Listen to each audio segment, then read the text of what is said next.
Take 59. I have no idea how many I've done these. I keep failing at it. I'm so awkward, I'm sorry. So, I am Michael, or you can call me Michael, or you can call me like my mom calls me, and that's Mikael, because my mom can't pronounce my name in Dutch. I'm 24 years old. I am a model, a dancer, a barista. I studied interior design and graphic design in Ghent, and currently I'm living back with my parents in Aalst. I hate this town. I want to get the fuck out of here. I don't know if I can curse. I'll pay attention on that. But if I can, leave it in. If I can't, bleep it out. We'll see. So, I'm thinking of like putting everything in my head, what's been positive, what's been negative about this whole lockdown. And it actually has done a lot of positive things for me, just for me. I've been struggling with depression a very long time.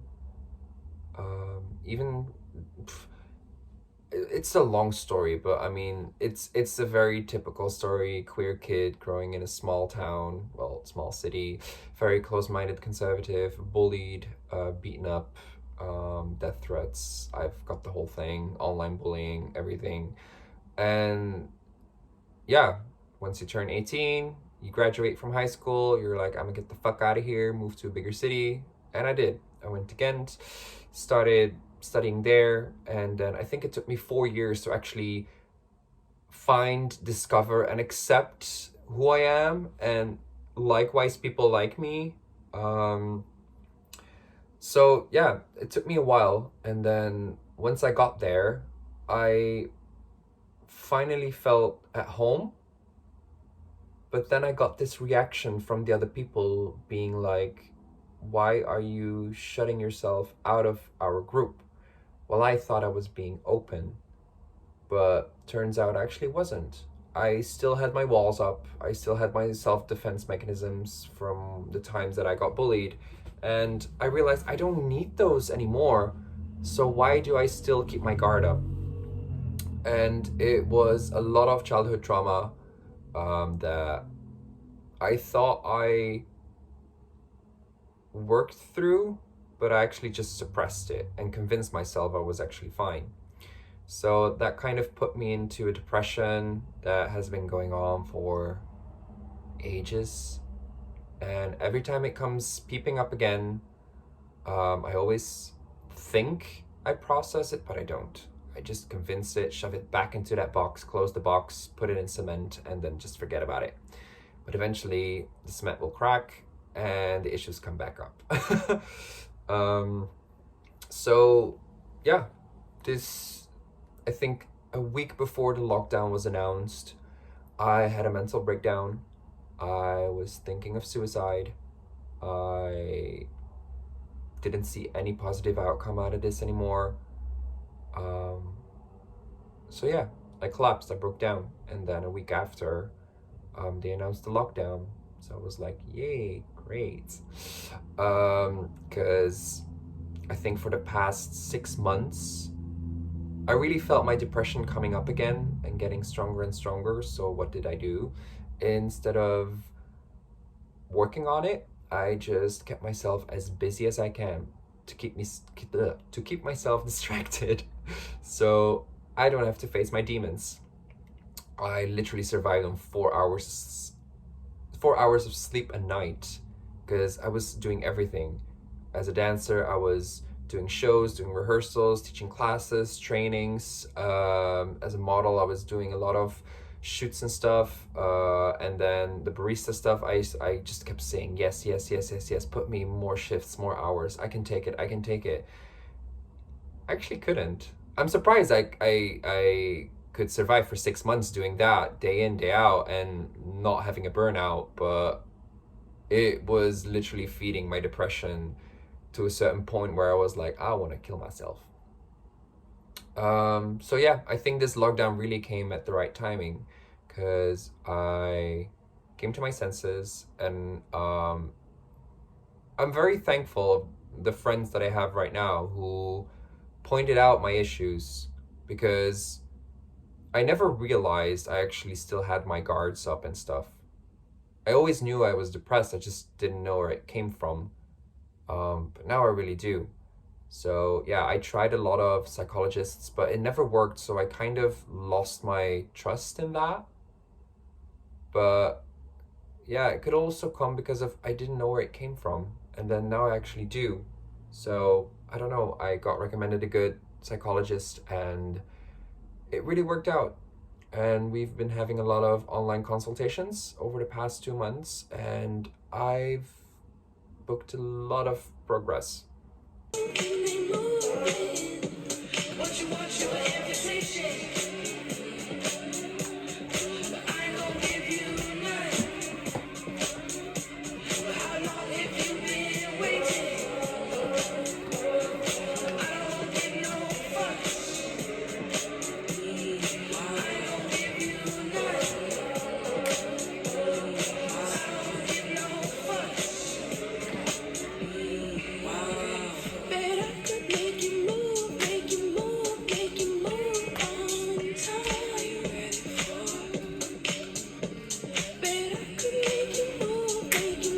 One of the things that kept me busy as well is painting this little streak in my hair blonde. I was super bored, and I saw a lot of my friends on Instagram having like the gay lifestyle life crisis, and they either just shave it all off or they go platinum blonde, and neither of those really spoke to me. Going full platinum, girl, going from this hair, I've done it once, no. It's a big fucking struggle to go from this dark to that light. So I was like, maybe just do a little streak. Kind of like it. This little notebook. It's called my pink book. And here I write down all my thoughts, my ideas, my visions on the future, what needs to change, what needs to get better. So yeah, that was a good thing for me for the past 2 months to focus on. Also focusing on my relationship, because I've been dating with I've been together with I've been dating with a boyfriend for over a year now. We've only been official together for 8 months, but we've been dating for over a year now, and it's gone very, very well, but there have been some struggle points, and we've been kind of avoiding those until it kind of, that combined with my depression, kind of put a lot of pressure on the relationship. So we kind of took a break, took a time out for a month, didn't see each other, worked on ourselves, discussed about what needs to change in our relationship, what needs to be better. And yeah, I just recently saw him again, and it was very magical. I'm very happy.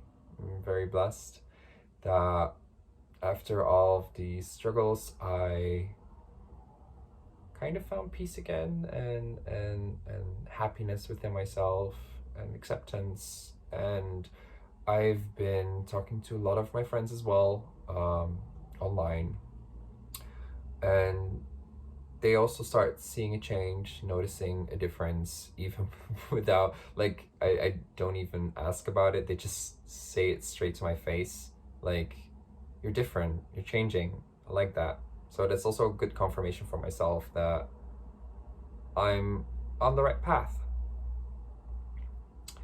So that was kind of like the heavy positive thing on the lockdown. In the beginning, I saw it as a negative thing because I couldn't run away from my demons, but yeah,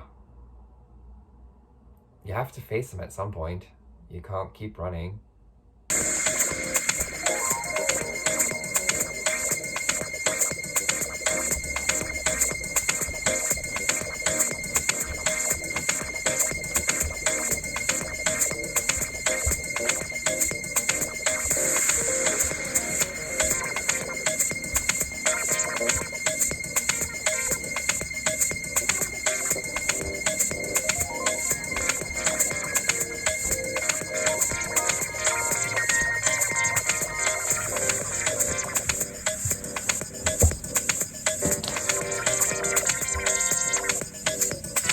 find my ways back into other forms of creativity. I work as a dancer, and so I live for music and for movement. But it's hard to train yourself without having, like, dancing is a social thing. Well, to me, it really is, and to a lot of other people as well. So it's really weird for us to not train together, to feel each other's energy, to go off on each other's vibe and get inspired by each other's movements. So I'm kind of like taking a step back from that. I still train my dancing. It's just I don't train it as fully as I used to. I do focus again on my flexibility. So that's a goal I have, being able to do my splits, gain more flexibility. But I've been focusing on a lot of other creative outlets. I started drawing again, started playing the piano again. It's been, I think, 7 years since I've played the piano. I started singing again and doing photography. As a kid, I was so driven by the arts, and I always wanted to try everything and always wanted to be the best in everything. Sometimes I'm so blinded by ambition that sometimes I forget to have fun during the process. But now it's just, what am I here to prove? It's just for me. So it's really nice to do that. If there's anything I want to pray for once we can get out of this corona quarantine shit, is that we could actually change our ways. Like how we've been, living our lives, ruling the world.